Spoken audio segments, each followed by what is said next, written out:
Hello, hey Phyllis. Hey the sea go. I am Renat. Hey, welcome. Hey C. Hey Nadine. Hi Silla.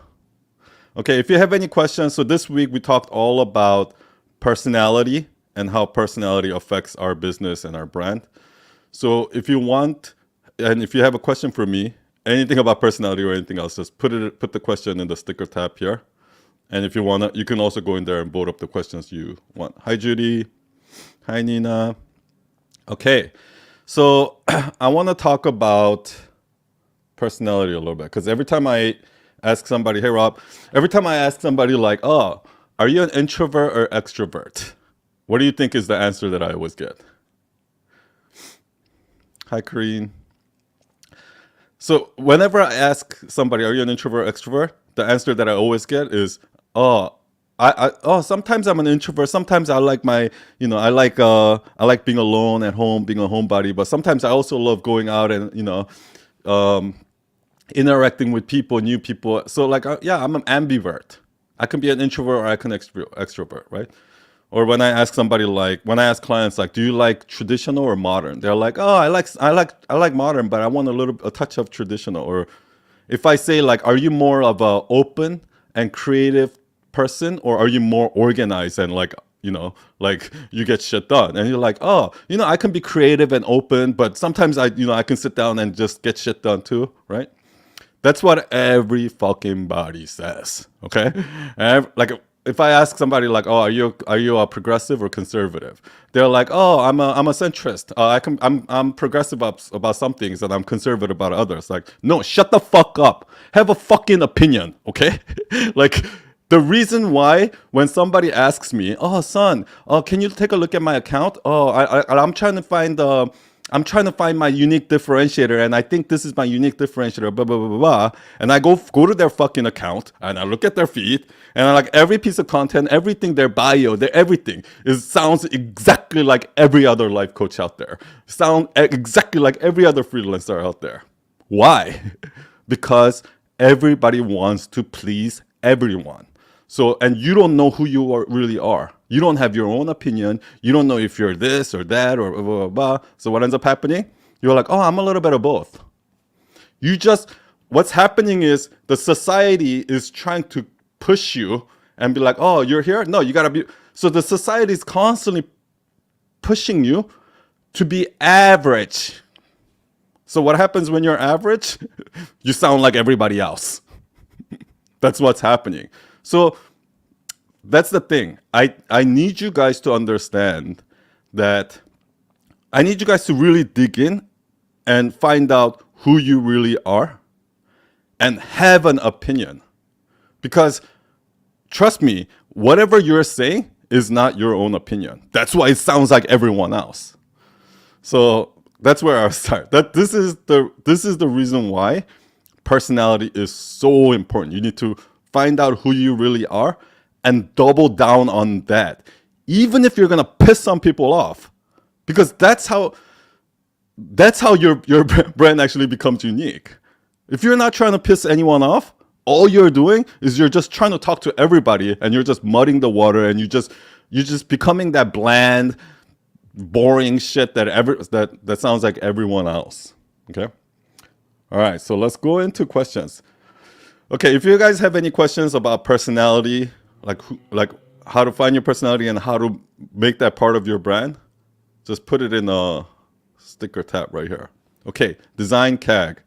Are rituals and habits part of your personality building? That's a great question. Maybe not. I don't think it is because I actually think that's the problem, right? Like, here's the thing, right? I am super. So let's go over the big five personality traits, right? So there's it's like ocean, right? So O is for openness, C is for conscientiousness, E is for extroversion, A is for agreeableness, and N is for neuroticism, right?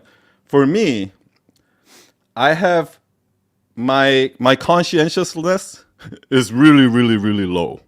Okay, so I'm the type of person that I like to do things like on the I like to do I like to be kind of spontaneous and just like fuck, like I'm impulsive and I don't really plan. I don't make to-do lists and I don't set goals. And I'm like, oh, this is my quarterly goal. This is my annual goal. This is my 5-year goal, and I'm gonna blah, blah, blah, here's my plan to get there, right? Like every fucking entrepreneur says that shit. Every entrepreneur is like, oh, you need to have goals and you need to, goal without a plan is a dream and all of that shit, right?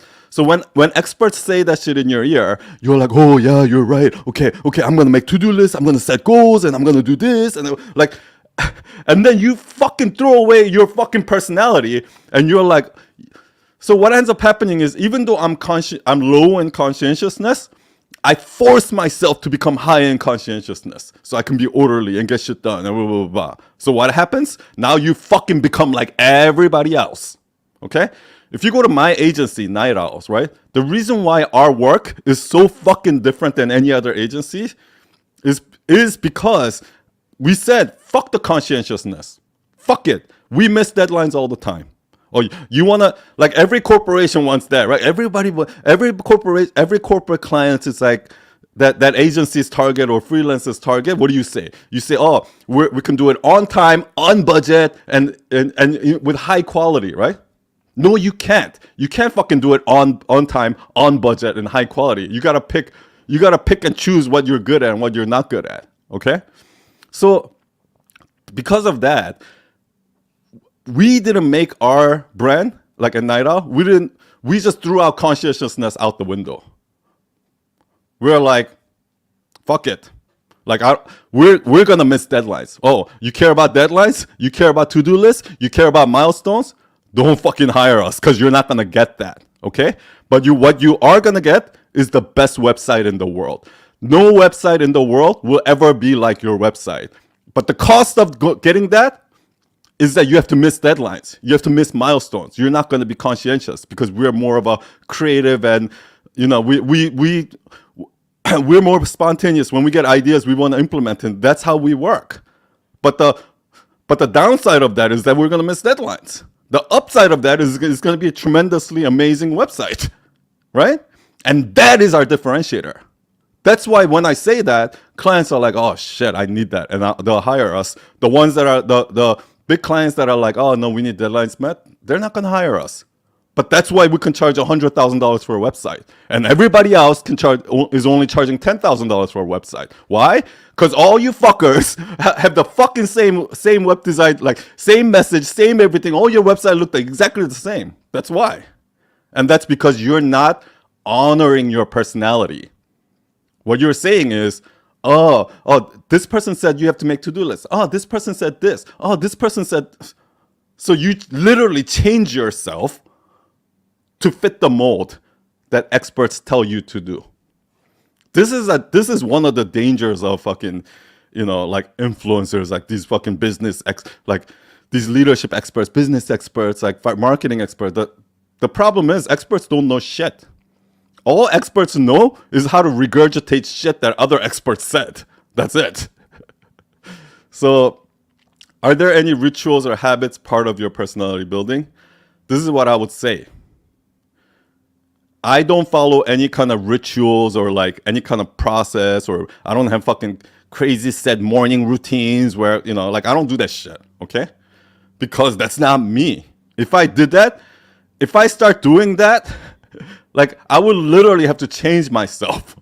So be careful, guys. Be careful when you listen to this advice. Oh, you gotta wake up 5 a.m. You gotta do your ice bath. You gotta do your fucking thing. When you hear this shit, be careful. Be careful about,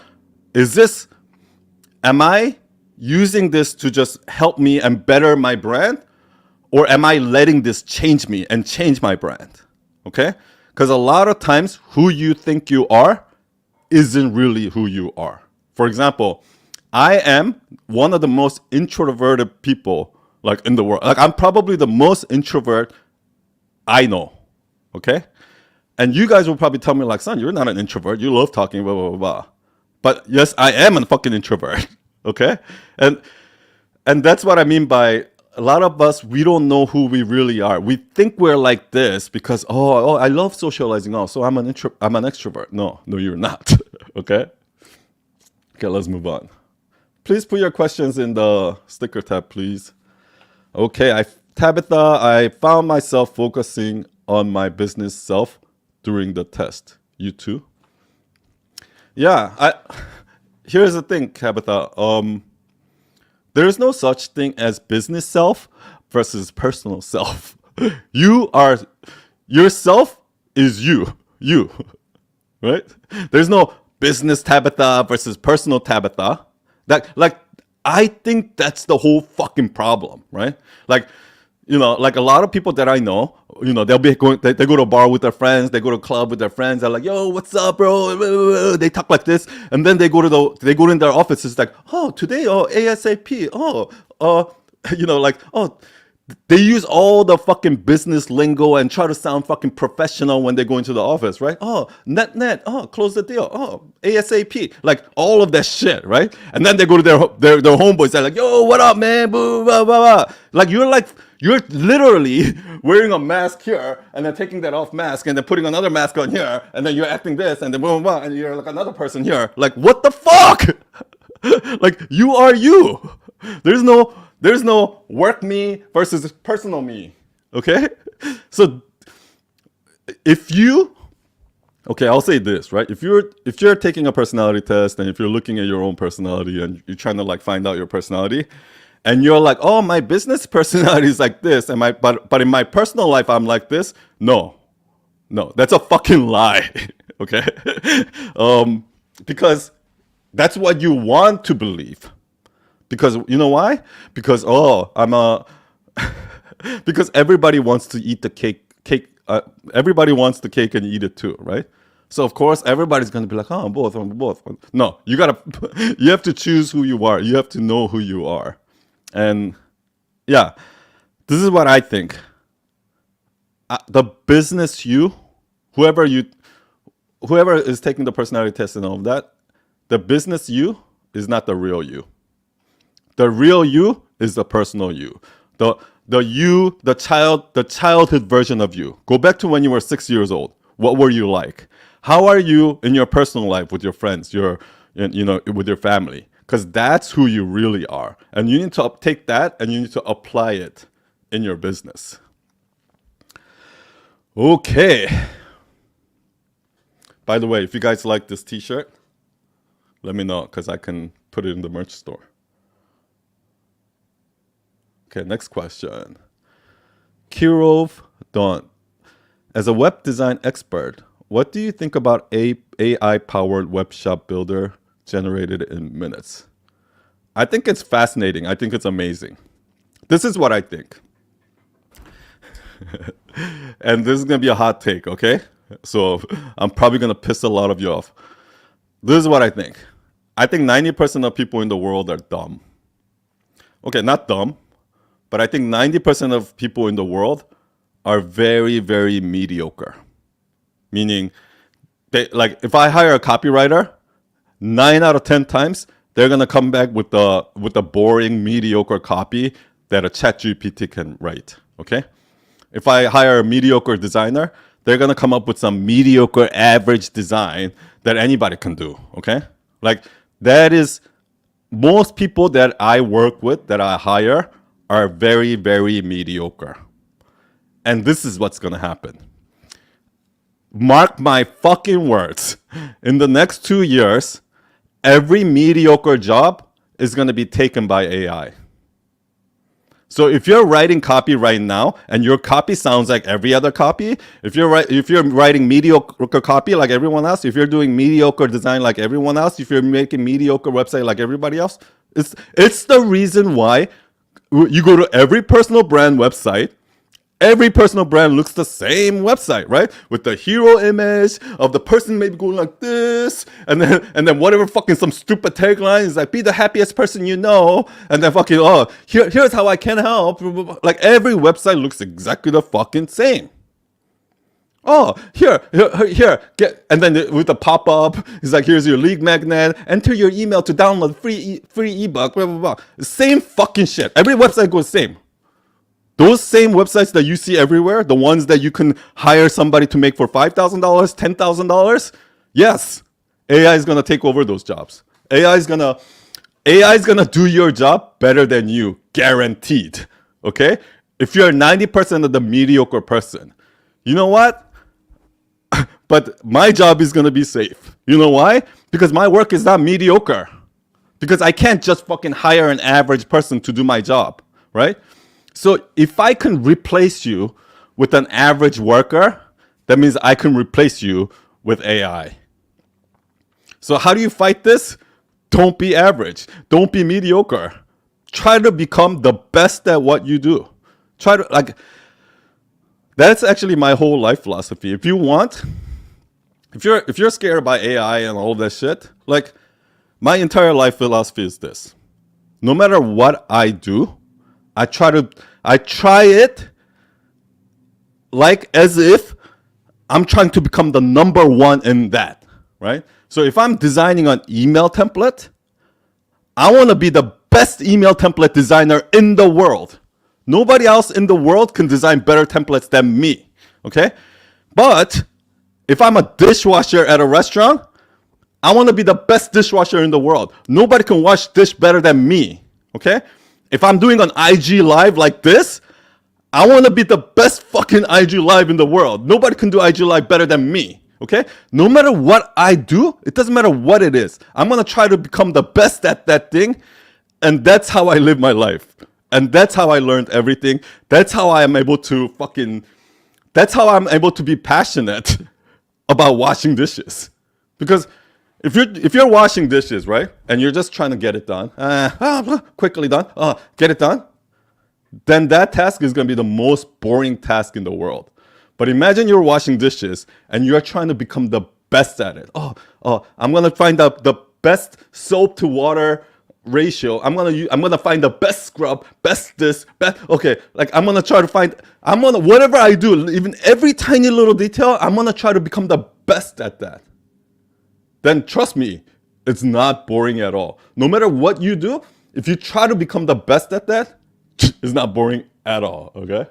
So yeah, to go back to your question, yeah, I believe 90% of web designers, web developers will be out of a job. I'm sorry to say, but you know what? I saw this coming a mile away.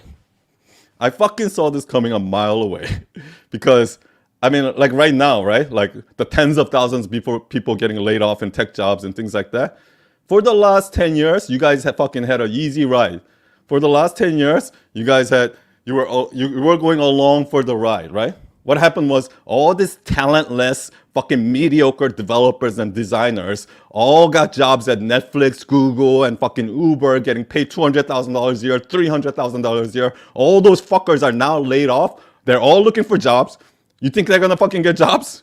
Like, okay, now we have a pool of all these unemployed, talentless, mediocre people, and now comes AI, which can do all those mediocre jobs. What the fuck is gonna happen to our economy, you think? Like, I've been fucking waiting for this moment. Because for the last fucking 15 years, I was so fucking pissed off. Because every time I try to hire a developer, every time I try to hire a designer, somebody will come, some mediocre average designer will come with no fucking experience, their fucking portfolio sucks, they're fucking garbage, and they're asking for $200,000 a year with full benefits and blah, blah, blah, because that's what they're getting at other tech startup companies. Okay? Like, that shit's been driving me fucking crazy. Like, it's been driving me fucking crazy for the last, like, whatever, 15 years. That all these fucking talentless, mediocre people think they're so good. Okay? So, yeah, I'm glad this is happening. I'm glad that all these people are going to lose jobs. Maybe they'll fucking wake up and try to actually become good rather than just try to fucking mimic and just try to fucking do the bare minimum and try to fucking trick people to hire you. Maybe. So, yeah, I'm telling you guys, with the rise of AI and all these fucking economic changes that's happening, I guarantee you're gonna have to work on yourself. There's no way that there's no way the way we've been working the last 15 years is gonna work in the next 15 years. Okay? Okay. Design keg. How to approach learning something new to be the best at that. I would say you have to. I mean, I think it's the other way around. Number one, you have to try to become a best, whatever it is, best at that. I don't think you understood what I was saying. I wasn't saying like if you're a designer, try to become the best designer, or if you're a lawyer, try to become the best lawyer. That's not what I was trying to say. I was trying to say, don't try to become the best in that domain.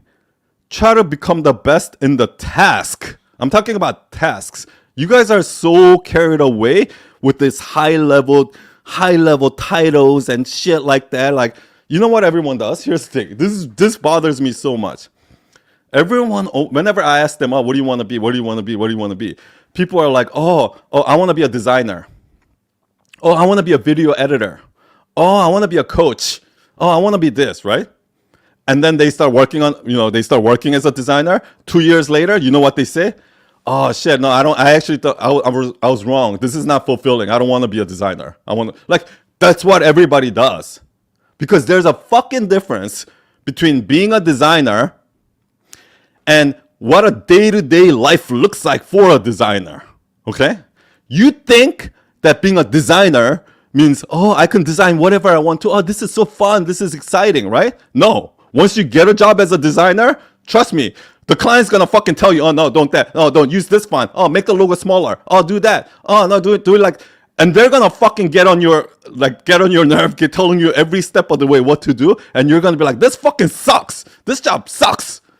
I hate design. And then you're gonna be like, oh, now I'm gonna go become a coach, because you think now coaching is the thing. Oh, if I'm a coach, so what you're doing is, again, you're putting all of your focus on being a coach. You're putting all your focus on being something, being someone, like coach, designer, like, you're so focused on that you don't fucking understand what the day-to-day life of that person looks like. For example, everybody wants to be a basketball player. Everybody wants to be Kobe Bryant.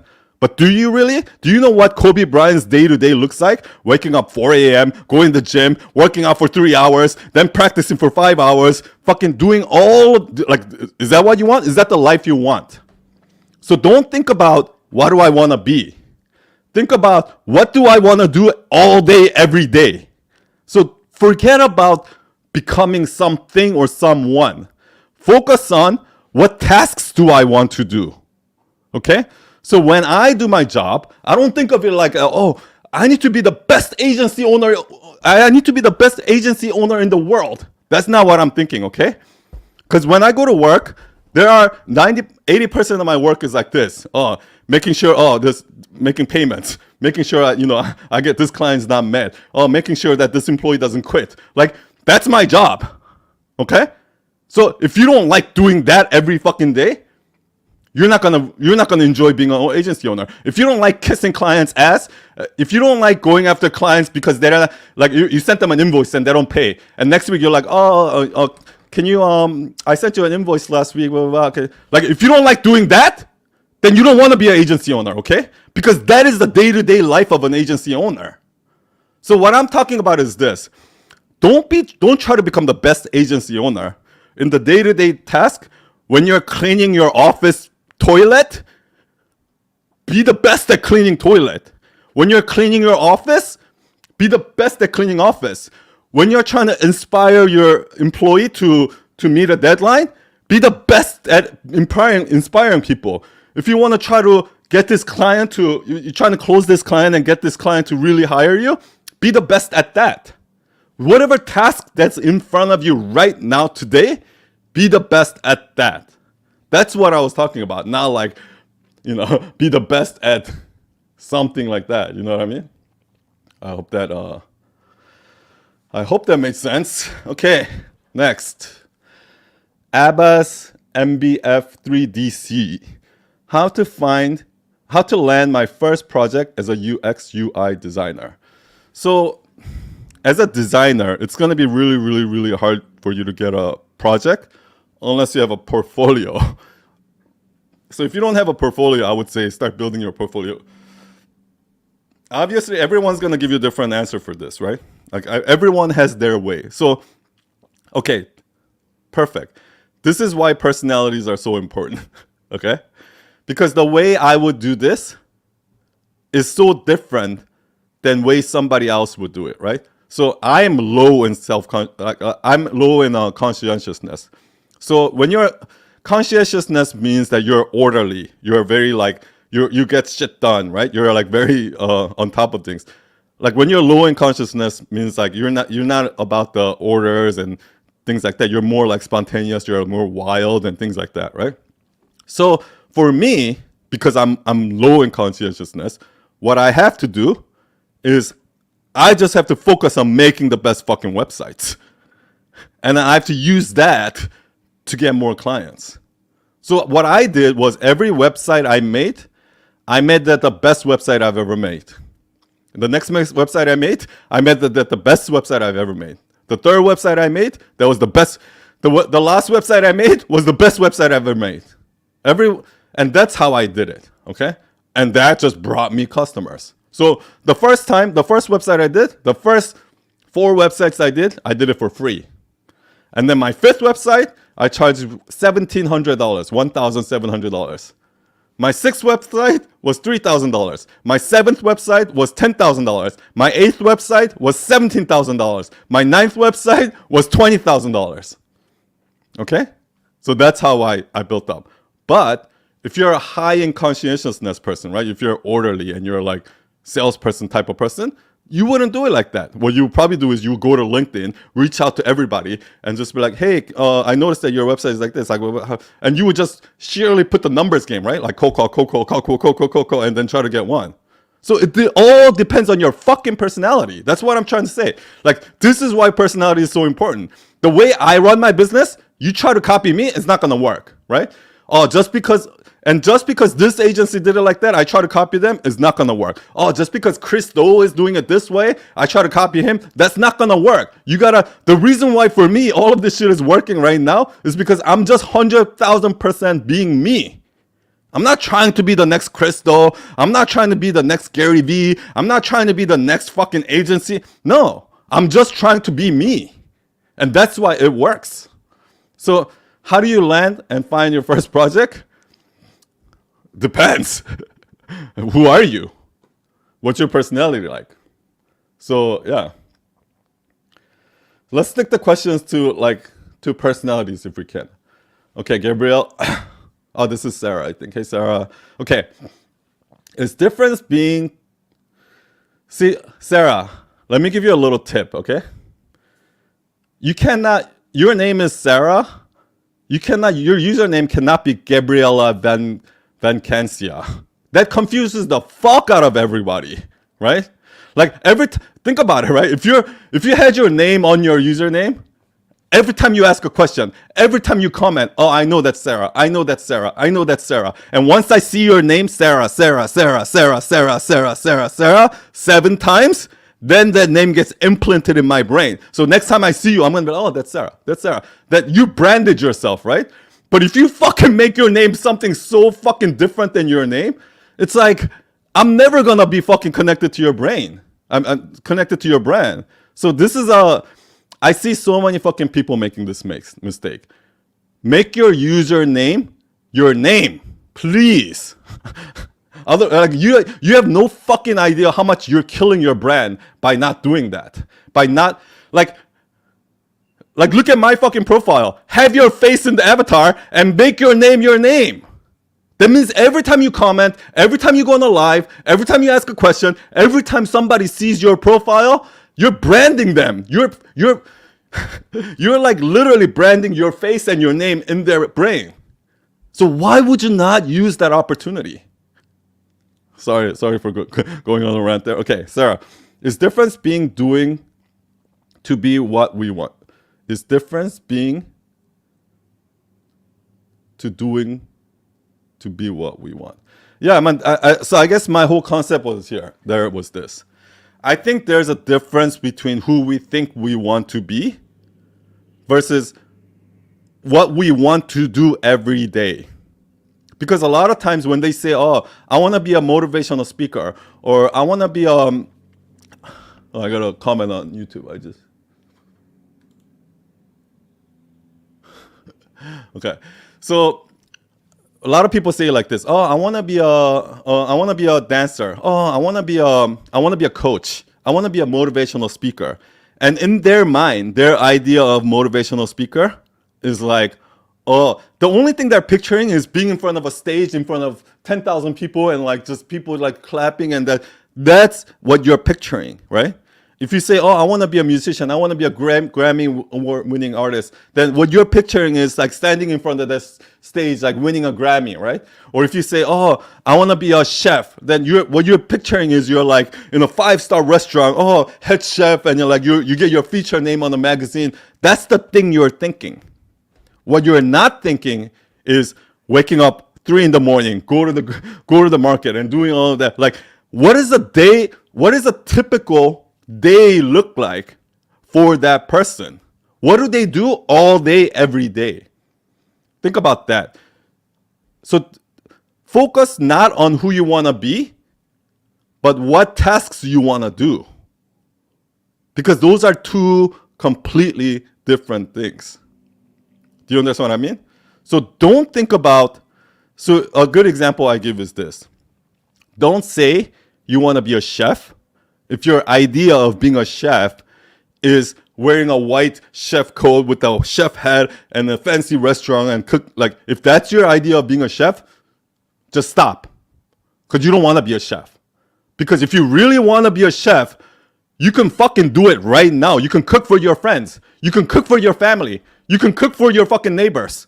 If you really want to be a chef, that's what you would be doing. You should be getting enjoyment out of cooking for your friends and serving them and connecting people. And that's where you have to get your passion. If your passion comes from being a chef, that means you're not passionate about being a chef. Same thing with music. A lot of people are like, their idea of music is, I have an album on Spotify. No, you don't want to be a musician. If you really want to be a musician, you would love to go to the fucking subway and fucking, play in front of everybody in the public in front of the subway for free because you just love music and you love performing. That's how I know you want to be a musician. So if your idea of being something is like, oh, chef, musician, no, trust me, you don't want to be that. Okay. Next. Ice Gel, any tips on how to be free on Rat Race? So, yeah, great question. So, I think this is so hard because it's a constant battle that we need to face every single day. For me, it happens to be right now, actually. Like, when you post something, you're like, oh, this video didn't really do well. You're refreshing. How many likes did it get? Oh, how many views did it get, right? Like, you're constantly checking your analytics, right? Or when you send out an email, how many people did open it? Like, we're constantly looking at, this is actually, you know what? Now that I think about it, this is actually really related to the personality thing. Because I think a lot of us do that, right? Because people say, oh, you got to look at your analytics. Oh, you got to look at your Google Analytics. You got to track data. Oh, data, analytics, A/B testing. All the experts have fucking talked bullshit into your ears. Like, oh, you got to do this, blah, blah, blah. So what do? You're like, oh, you post, check the analytics, blah, blah. You're so, that's what makes you get stuck in the rat race. Because all these experts whispered into your these things. So what happens is you spend more time trying to figure out the algorithm, trying to break the algorithm, trying to look at your analytics. Spend all of that time in making dope content. Okay? All the time you're spending looking at metrics, looking at analytics, trying to break the algorithm, spend that time in making good content. That's it. So what I need to do is I had to stop myself from looking at data, looking at analytics. So that's why I stopped using trending audio. That's why I stopped doing all of that shit. Because I was spending so much fucking energy on hashtags and trending sounds and all this unnecessary shit. Yeah, that's gonna get me. Put it this way, guys. Okay, let's say I found some viral video out there that's really good, and I fucking, I make something out of it and I post it, right? And it got 1 million views, okay? But the only reason why it got 1 million views, because I pleased the algorithm. Okay? But yeah, I'll move on to the next one. But that's the only reason why I got those views. But that wasn't my content. It's not what I normally would say. Okay? I just said that to get the views.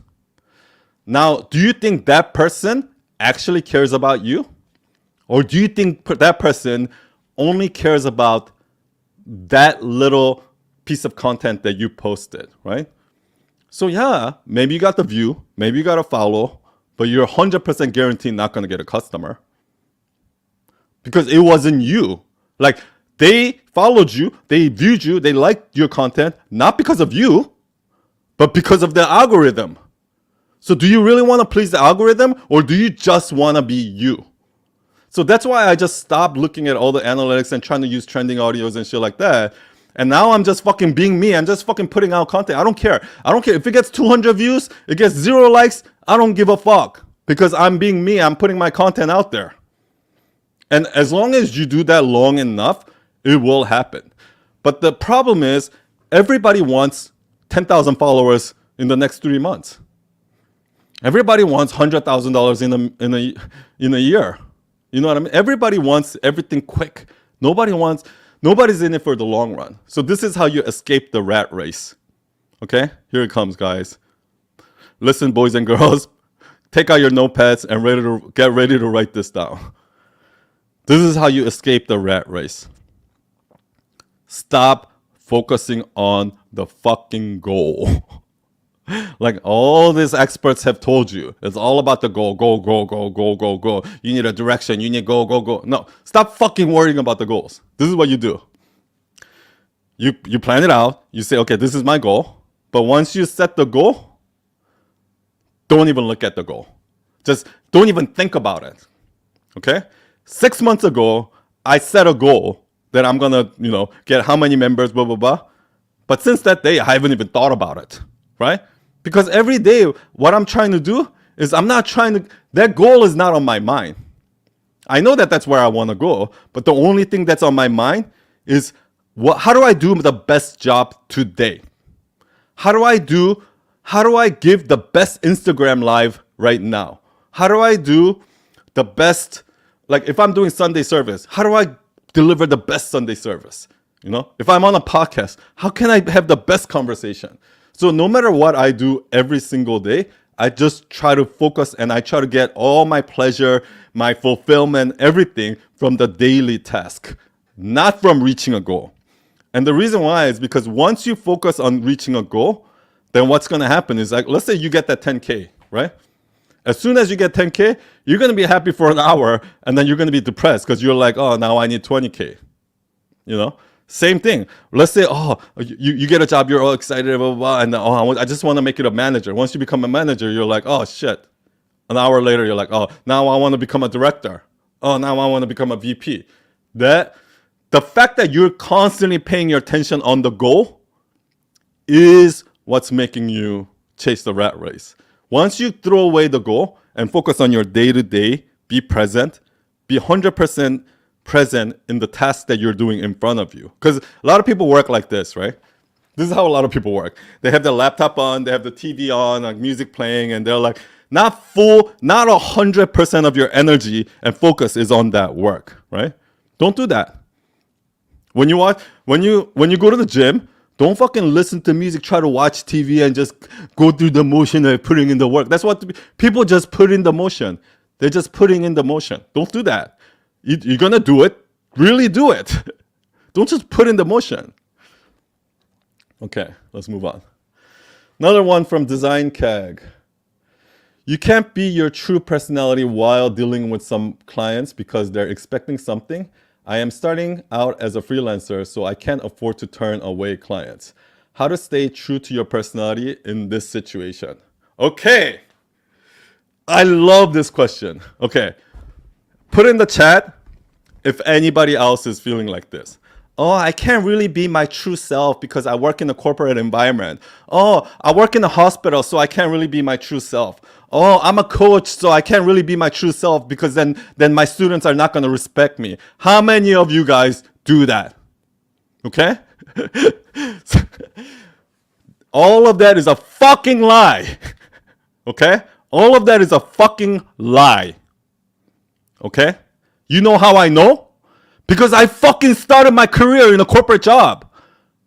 I started my first job was like, in a really, really, really corporate environment where I had to actually like dress up to go to work, right? Okay. You know what I learned? Actually, I'm so glad I learned this at a young age because I learned this like in my early 20s, right? What I realized is whether you're a CEO, a VP, or fucking no matter who the fuck you are, what I realize is that humans are fucking humans. Okay? We think we go to like we think that we go to like a friend and we talk to friends like this and we're like, oh, this is how people are. You know, this is how these friends are. But the CEO of my company, no, he's not. Or the CEO of my company, he's like a god. He's not like normal human. So you think just because he's the CEO, he's like a different person than your friend or you. I realized that that is not true at all in this job because at that job, my job was to go to fix people's computers. So, you know, if your computer breaks, your email's not working, they'll send me to your desk and I'll fix their computer, right? So many times I had opportunity to go to the CEO's office, the VP's office, the executive's office, and fix their computer. And when I go there and I'm fixing their computer, I mean, they're not like, it's, you know, sometimes they're sitting in there or maybe they're having a conversation. So I see what their life is like, what it's like, right? So one time I was in the CEO's office, like fixing his computer, and this guy is talking about having a conversation with his friend on the phone. He's like, and he's talking about, oh yeah, we're going to the Hamptons this weekend, and he was like, oh, he's talking about like smoking weed and all of it. Like I was like, holy shit, like you smoke weed? And then I started selling weed to him. Okay, I started selling weed to him because he asked me like, oh, do you know where to get it? So so think about it. I'm so fucking glad that experience happened because right when that happened, I was like, oh, wait a minute. Oh, you're not this superhuman CEO, some special. You're just a fucking human being like me. And after that experience, I just fucking treated everybody like I fucking treat my best friends. I don't give a shit if you're the fucking president of the United States. I'm gonna fucking treat you as if I treat my intern. I don't give a fuck. Okay? Like it's like the Bob Dylan song, right? Even that one lyric from Bob Dylan, even the president of the United States must have to stand naked sometimes. Okay? So we're all fucking humans. So don't think that, oh, I can't be honest. I can't be authentic because I work in this environment. No. Trust me, that's a fucking lie. I've gone into a room full of 60-year-old top brain surgeons in the United States. All very like uptight, all suited up, top people, like 11 people. And I walked into their room like this, dressed like this, with a hat, my tattoos, t-shirt. I walked in there and I talk exactly like how I talk now. Okay? And I just answered all their questions. I went into their meeting. After that meeting, I came out. The marketing director came out and said, son, I'm not supposed to tell you this, but we're supposed to go through the proper channels and interview everybody else. But son, I just want to tell you, you guys got the job. So trust me, doesn't matter, okay? You think all of those things, oh, I can't be honest because then I'm going to get fired. Oh, I can't be vulnerable, then she's going to break up with me. Oh, I can't be honest because then my followers won't respect me. All of those things are a lie. And you know what it's doing to you? It's taking you, every time you do that, every time you say something because you're afraid that it's going to backfire on you. Every time you don't speak the truth or you're not being yourself because you're afraid of judgment, afraid of getting fired, afraid of, you know what's going to happen for the rest of your life? Yes, I curse like fucking crazy in my meetings. So you know what's going to happen to your life for the rest of your life?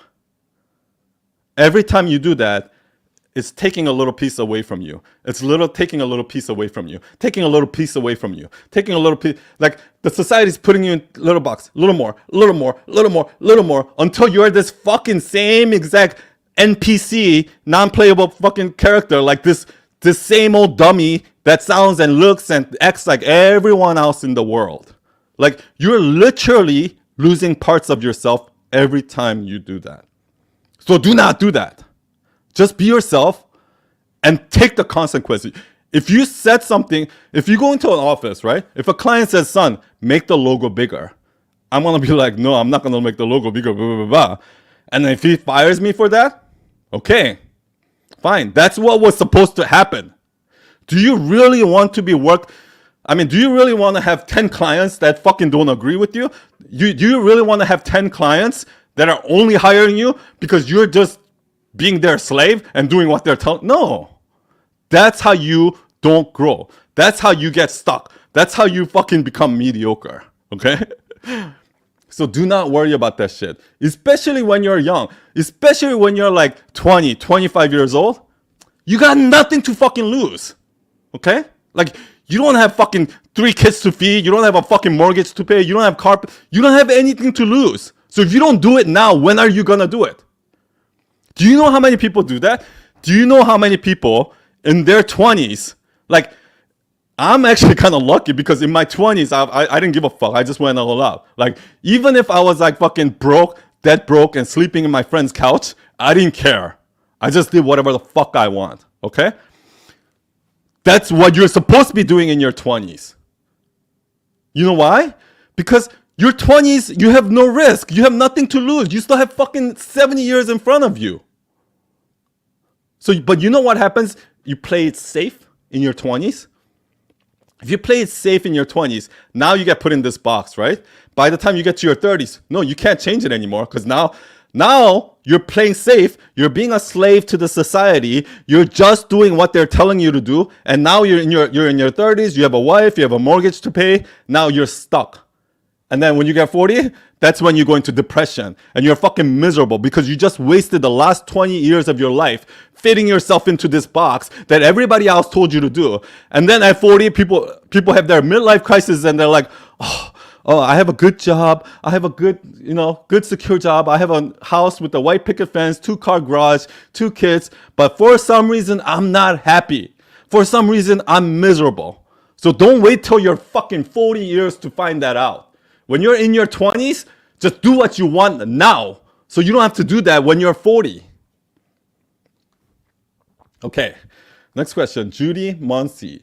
Do you think that if you'd like to have, let's say, more British clients, you need to adapt your message as a copywriter, like writing a bit differently, even if that's not your 100% self? Okay, here's the thing. If you're a copywriter that writes copy for a client, I don't think your job is to really write. I'm sorry to say this, but as a personal brand, like I would never have a copywriter write my copy. And it's actually the same thing. I don't know if you guys know this, but I work with some big personal brands, and in the past I've worked with some really big personal brands too. Like if you look at like Gabby Bernstein, Mel Robbins, Jay Shetty, Mark Randolph, these guys. You know that one thing that those guys don't do is they don't outsource their copywriting for emails. So every one of those guys, they write their own emails. Why do you think they do that? Those people are fucking busy as hell. Why do you think they don't outsource their email copywriting? Why do you think they don't hire a copywriter to write their weekly emails? Why? Because it's not going to sound like them. Why do you think they don't have fucking copywriters log into their Instagram and write DMs and fucking reply to people? Because it doesn't sound like them. And it's very obvious. Okay? So when I work with clients, I don't write the copy for them. I work with them to structure all the copy, and I figure out what is, and I write it my way first, and I'll deliver it to them, and I have them rewrite it. Because I have them rewrite it the way they would say it. Otherwise, it's gonna come out so fucking fake. Otherwise, their audience is gonna read it and be like, who wrote this? Who the fuck is this? They're gonna be like, this is so fucking fake. Do you understand what I mean? So that's why I say, if you're really a personal brand, you can't outsource your branding. You can't outsource your marketing. At the end of the day, you are your brand. Your personality, all of that is your brand. So you can't outsource that shit. That's what I think. I mean, you can hire copywriters to write copy and give you all the structure and all of that. But at the end of the day, you have to rewrite it in your own voice. You know? And that's every big copywriter, the best copywriters I know in the world, they all do it that way. Okay. Next. Okay.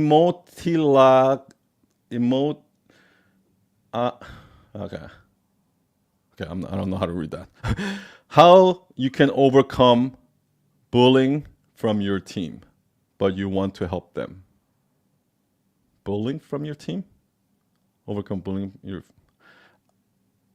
I think you're going to have to be a little bit more specific. Give me a little bit more context on that. But I'll say this, right? If you're being disrespected at work, here's the thing. You know, like humans are so good at noticing, like sensing little things here and there. Like when I meet people, I like when we meet people, we automatically size them up, whether we know it or not, subconsciously. So what ends up happening is, you know, when you keep giving off this energy that you don't have your own opinion. Oh, I'll just go with what the crowd says. Oh, I'll just go with the popular opinion. Oh, yeah, I agree with you. I agree with you. And you're just being so agreeable because you don't like, and you're not speaking your opinion. You're not being honest and authentic because you don't want to be judged and you want everybody to like you. You know what happens after a while? People sense that. And people sense that and you become you become like a fucking, what do you call it? Doormat. They're gonna step all over you. They're gonna disrespect you. They're gonna fucking treat you like shit. They're just gonna fucking throw you around when you act like that.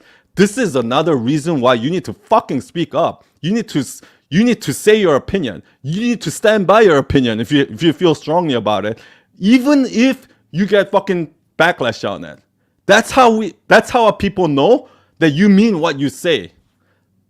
But if all you're doing is just repeating and agreeing with everyone else and things like that, like everybody's gonna look at you and be like, "Oh, this guy, he doesn't have his own mind. He's just an NPC. He just does what everybody tells him," and they're gonna fucking step all over you. So, how do you overcome bullying? If you already got in that situation, that means it's the way you acted until now is why it got you into that situation. And this is actually the reason why at school. You know how now everybody's like, oh, anti-bullying. Like everybody's thinking like bullying is so fucking dangerous and shit like that. No, please, no. Bullying is so fucking necessary in school. Like I would not be who I am today if I didn't get bullied when I was younger. And the problem right now, why all these fucking millennial kids and those fucking young people are so sensitive and they're like get offended on every little thing and there's just like little fucking snowflakes, is because when they were growing up, that's what happened. Like, what up to my question? Yeah, I mean, basically when they were growing up, that's what happened. They were like, oh, no bullying. Oh, if a kid's getting bullied, oh, no bullying. Like, zero bullying policy. So what happened? Kids never learn how to deal with bullies. And if you never learn how to deal with bullies, what do you think is going to happen when you grow up and you go to the office and there's a bully there? You're going to get fucking bullied. This is why it's so important to learn because how to deal with bullies, it's not like you don't deal with bullies by fucking learning jiu-jitsu and learning taekwondo and fucking fight. That's not how you learn to deal with bullies. You know how you learn to deal with bullies? By being funny. By fucking by fucking trashing that bully so that everybody else is laughing at him. By winning over the crowd. That's how you deal with bully. You deal with bullies using your social skills, okay? But if you don't get bullied, you're never gonna learn that shit. Because that social skill is so fucking hard to learn. Like, throughout my childhood, You know how miserable I was because of that shit? But because of that, I learned it. You don't learn anything when it's easy. So that's how I learned it. So if you get rid of bullying, now all we're doing is raising these like weak, sensitive snowflake kids that's gonna go into workforce and fucking complain about every little thing. And then they're gonna fucking go on Instagram and they can't grow Instagram because they're weak and they blame everyone else rather than putting in the work. That's what happens. Okay, rapid fire time. How you can overcome, oh, we did this one. Okay, Dammy the Creator. How do we draw the line between doing the best at your task and perfectionism that you don't find yourself stuck and not accomplishing anything? Okay, great question. The reason why perfectionism doesn't happen because you're trying to be the best at that task. The reason why perfectionism happens is because you're jumping to the future and it's your expectation that's making you a perfectionist. It's because if I put this out there, what are people gonna say about it? Are people? Am I gonna amaze? Am I gonna get validation from everyone? Because this like, oh, this is so good, right? So your perfectionism doesn't come from the fact that you wanna do this. Your perfectionism comes from the fact that you want validation from others, right? And that's the reason why when people work on their website, when people work on their branding, like they try to be a perfectionist, but when they clean their toilet, they're not a perfectionist. Where did that perfectionism go all of a sudden? When they wash their car, when they do their chores, when they do the laundry, where did that perfectionism go all of a sudden? It's because you're not really a perfectionist like you think you are. What you really are is you're a validation chaser. That's why you want to make this perfect, but you don't want to clean the toilet perfect. It's because so perfectionism is not. It doesn't come from just trying to be the best at something. It comes from trying to prove to other people that you're best at something. So don't do that. Try to be the best at everything you do, but don't ever try to prove to others about anything you do. I never fucking try to prove myself. Like, okay, you don't believe me? Okay. You think I'm dumb? You want to leave Night Owl Nation because you think I'm stupid? Go fucking right ahead. I don't give a fuck. I'm not chasing your validation. I don't give a fuck. I'm not trying to sit here and win your attention or anything like that. Go right ahead. I don't give a fuck. Okay? Like I'm doing everything for like my perfection, like because I'm trying to do the best at IG Live. Not because I want to get your approval or anything like that. Okay. Alexis 7. I think I'm stuck in my job comfort zone because I got an easy job, but it doesn't challenge me. It's just that I'm scared of not getting clients because I'm introvert and can speak with people, but it drains my energy and become kind of antisocial. Okay, that's a lot like me. So every time I do one of these IG lives, every time I do like a Zoom session or every time I go into a client meeting, afterwards, like I need a nap. I'm fucking exhausted because I'm super introvert. But yeah, first, the thing about the job. Most jobs are like that. Because I think the reason why, when you're not fulfilled at work, it's because you feel like the work that you're doing, the time you're spending. Oh, you're welcome, Demi. The time that you're spending you feel that it's not valuable. Meaning, they did this experiment where they had a group of people build these Lego sets, right? And another group of people do the same thing. And every time you build it, they pay you $20. Okay? But this group, what they do is every time they build it, they give them $20 and then they just break it. And then they tell them to do it again. And then they give them $20, they just break it. And they tell them to do it again. And after they do that for a while, they're so defeated, right? Because they can literally see with their own eyes the fruits of their labor just going into waste. So what that does is it makes me, when I'm doing something that I know is not valuable or useful to anyone, that I'm just wasting my time, even if somebody's paying me, I feel like shit. Why? Because you're proving to me that I'm a waste of space, that I have zero value to put into the world. Because every project that I work on, everything I do, you're just throwing it away. It's not even being used. So I feel like I'm not providing any value. So when you feel like you're just a waste of space on this earth, that's when you're going to feel miserable. And that's how most people feel in their job. Here's what I'm going to say, guys. If you're working in a 9-to-5 job, here's what I say. A lot of people think that starting a business is what makes you an entrepreneur, but it's not. I know a lot of entrepreneurs that are in a 9-to-5 job. Okay? Like, to me, well, I guess I shouldn't use the word entrepreneur, but an entrepreneur has a certain personality, certain drive that's different from a regular 9-to-5 worker. Like, entrepreneur actually wants to provide value, actually wants to solve problems, actually want to be autonomous. A 9-to-5 worker just wants safety. I want a paycheck in my bank account every 2 weeks. So when you look at these people that are working in a 9-to-5 job, you can see that they work differently. And these people are actually called entrepreneurs. So you can be an entrepreneur inside the company that you work in, right? So what I did was every job I got, first of all, a lot of people, okay, let me tell you guys a story. Here's a myth that the best talent, the best designers, best developer, best salespeople, the best people work in the top companies, right? Like, you think if you go to Netflix, Google, Facebook, all these companies, Spotify, you think they have the top talent, right? They have the best designers, best developers, the best people, right? And if you go to a small company like my company, they don't have good talent, right? No, it's the opposite. The people that work in those big corporations like Oracle, IBM, Apple, Google, they're the fucking worst. They're the dumbest fucking people. Okay? That's why they work there.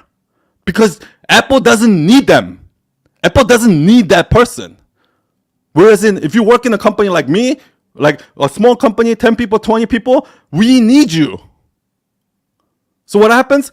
90% of people that work at Apple don't do shit. They don't actually provide any value to Apple. And the reason why that happens is why the best people don't work in big companies. You know why?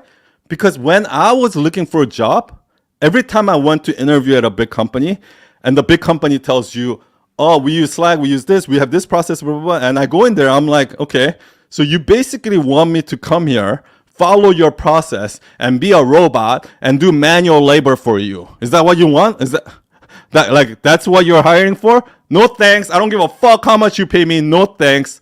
That's why I was always excited to go to shitty small company. Like, when I got hired at New York Film Academy, it was like a small film school. I was so excited. You know why? Because when I went in there, I realized that, okay, they don't have a developer. They don't really have a marketing person. Their marketing is fucking garbage. Their whole system is garbage. I'm the one who's going to fix all that shit. The best people in the world, they want to work in a small company so they can be the one who fix it. They don't want to work in a big company where everything is already fixed and you're just going in there as a pawn and as a fucking manual labor machine and you're just doing the work. No smart people want to do that, okay?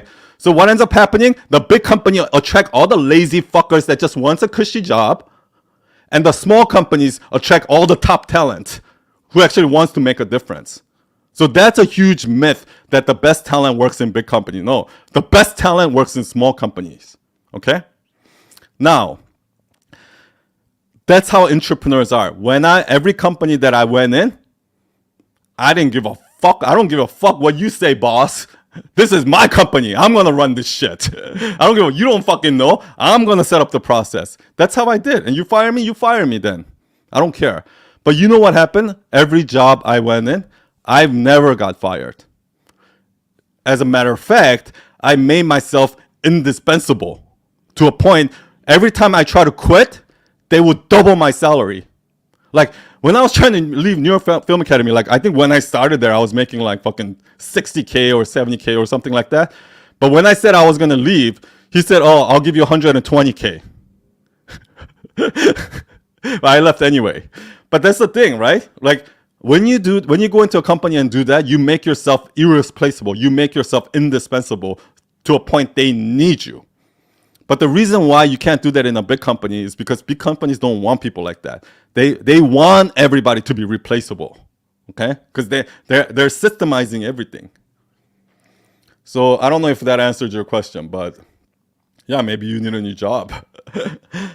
Okay, Ravine Anotandon. How do you find clients who are willing to pay that much, especially when website content copy is not their primary priority? How do you create the need for best website content? We had to build our way up, right? But here's what I say. You don't find clients like that. So if you go to big agencies, if you go to any successful freelancers, like, because I know a lot, those people are not going out looking for clients like that. They're not finding clients. Clients come to them. Do you know how? Do you know why clients come to them? It's because this is what I mean. I know a lot of freelancers and agency owners. All their focus is on the sales, new client, marketing, social media, followers. That's all they're focused on, right? And because they're focused on that, they don't focus on their portfolio and the actual quality of their work and making their client happy. But here's what happens. A lot of agencies spend all their time in this, that here, like, people are not happy, but you're not spending any time making your existing clients happy. Why? Because you already got the client. They already paid us. But that's how you ruin your fucking business, okay? You think I get my clients because I went out and found them or they found my website? No. The reason why they found me is because I didn't. Okay. Let me give you a fucking perfect example, okay? This is a real life fucking example. I work with Gabby Bernstein, okay? I fucking lost money on that project. Like, I went way over beyond. I put my entire team on it. We just fucking went way over beyond to make that the best website we've ever made, okay? And then, you know what happened? Gabby loved us so much that she referred us to Jay Shetty. And guess what I did with Jay Shetty? I made his website the best fucking website that I can make. And I've just fucking made him so happy. So what do you think could happen? Now he introduced me to Mark Randolph, the co-founder of Netflix. And then I make, do you get my fucking point here? Do you get my point? Like, it's not, you don't fucking go out and get clients like this. You just fucking make your existing clients happy as fuck. Then they'll bring you other clients like that. That's the only way to do it. So stop focusing on sales, marketing, getting clients, and start focusing on doing good job, making your clients happy. That's how you get better clients. All right, I'm gonna have to do rapid fire, yo. Okay. Easy Bokov. What is the most important thing for creating personal brand? Authenticity. The most important thing for building a brand is authenticity and storytelling. Okay, next. Girl without filter. How to share your intuition with the world when everyone thinks you are not right, but your intuition. Okay. I have been an underdog my whole life. You know how many people are looking at me and are fucking right now because I'm selling for $5 a month. I'm trying to do this all different shit. You know how many people are doubting me and be like, son, you don't know what you're doing, son. You know how many people are underestimating right now? I fucking thrive on there. Like, I've been a fucking underdog my entire life, okay? Like, when I was 19 years old, I was actually making pretty good money, and I went to a luxury car dealer, right? Wearing shorts and, not dressed well, right? And they won't even look at me. They won't even talk to me, right? and then they fucking regretted it when I actually bought a car that day. So I've been an underdog my whole fucking life, and I fucking love it. Right? Like right now, I'm an underdog. Yeah, with the Night Owl Nation, I'm starting out, blah, blah, blah. But trust me, I don't give a fuck. I don't give a fuck right now. I don't give a fuck people talking shit about Night Owl Nation. I don't give a fuck if somebody's like, oh, Night Owl Nation is not really good. This is Sun doesn't know what he's talking. I don't give a fuck because that's your opinion. I know it's not true, and I'm gonna prove you wrong in 3 years, and you're gonna become begging me and apologizing to me. So I don't give a fuck. Okay, so. Why do you guys always feel that the need to live for other people? I don't understand. If your intuition tells you something, if your gut tells you something, just fucking do it. Why do you care about what other people say? What do you care about what other people think? I'll tell you this. If you start caring about what other people think, if you start going down that road of, I don't want to get fired, I don't want to get judged. If you start going down wrong, that shit never ends. You're going to be living your entire life for the rest of your life being a slave to other people. Okay? Versidax is making conscious video games actually a niche or another stupid genre. I don't know what conscious video is. I don't know what conscious video game is. Sorry. Maybe you can elaborate on that. Okay, next question. Okay, I'm going to have to jump off soon, but I'll do 2 more questions because I see 2 more. The drawing bar. I did day 3 of the challenge, villain, victim, hero. How can I find out what is really a part of my personality and brand, and when I'm building a persona, like the villain one? The drawing bar, what I would really, really recommend is go take the Big 5. It's called the Big 5 personality test. Take the Big 5 personality test, and I want you to do this. I want you to answer the question, how you are right now. And then once you finish the test, I want you to retake the test, and I want you to bring yourself back to the 6-year-old you and answer the question as if your 6-year-old you was answering the question, and see if there's a personality difference between then and there. Because I guarantee you, a lot of times as an adult, we change our personality. But that doesn't mean that's our real personality. So we really need to go back to our childhood version and see who we really were. Because what's happening is, here's our childhood, then some sort of trauma happens and we become this, and then we think we're like this until, until something else happens. But this is the real us, actually, before the trauma. Do you know what I mean?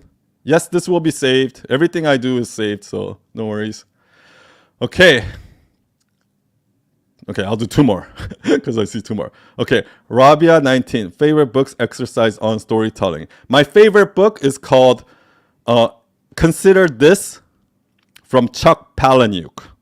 Actually, I'll show you guys here. Okay, 3 book recommendations.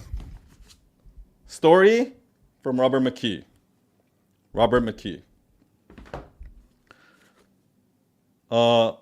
Consider This from Chuck Palahniuk. This is another good one. Put your ass where your heart wants to be. Okay, last question. Luis, is the way you were as a child closer to your true personality? 100,000% yes. I believe that the childhood version of us is the real us. And then all throughout life, we let society push us around until we lose ourselves completely. And that's where most of you guys are. So I really, really want you guys to dig into your childhood memories and figure out who you really were as a child. And a lot of the exercise we do, a lot of the storytelling we do at Night Owl Nation is that we're like constantly bringing ourselves back to our childhood self, because I really believe that that's the real us. I don't remember myself as 6-year-old. You know what? A lot of people tell me that. When we do this exercise, people are like, son, but I don't have any memories. Okay, this is what you do. If you don't have any memories from 6-year-old, that means you need to do this more than anyone else. Because something happened in your childhood where you fucking blocked that shit out completely. So this is what I want you to do. If you don't have any memories, I want you to start with the first house you ever lived in. Put yourself in your childhood room and then start visualize it and start from there. I guarantee you the memories are going to start coming. And if you really want to know how to do this, go to practicestorytelling.com. I have a 5-day story challenge where you can do this exercise. And through this exercise, it'll help you kind of dig up a lot of childhood stuff. Okay, thank you, everyone. Went a little bit over, but thank you for staying this whole time. I'm coming back every week on this IG Live, so if you have any questions for me, just come back next week, and I'll see you guys then. Cheers. Bye.